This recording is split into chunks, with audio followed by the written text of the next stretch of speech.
everyone, welcome back to Sunny Life channel. Thank you so much guys for tuning in. I'm here to update you of what is going to happen on Isibaya from the 7th to the 11th of September 2020 on Monday. Sipokazi tried to broker peace with the Ngubani Chefienzi. Mbomvu manipulate the situation to pit Tabula against the Zungus. Melosi hatches a plan against Fenyang, and Jabu has to contend with a shocking reunion. On Tuesday, Mpiake is not happy about the state of things upon his return. Lillian is finally told the truth about Kapela and Togozane, and she makes a surprising suggestion. On Wednesday, Mbomvu further stokes the flames of war between Tabula and the Zungus. Mpiake and Jabu finally confront their differences. Togozane manipulate the situation to get closer to Kapela. On Thursday, Lillian and Saddam make a shocking discovery when meeting the mechanic. Jabu gets worked up about his father and Dwedle realizes he is heading toward disaster.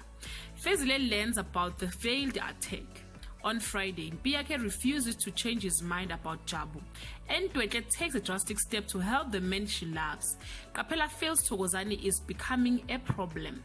Guys, this is all I have for today. You can leave your comment below and share your thoughts. Till we meet again, I love you so much guys. Bye.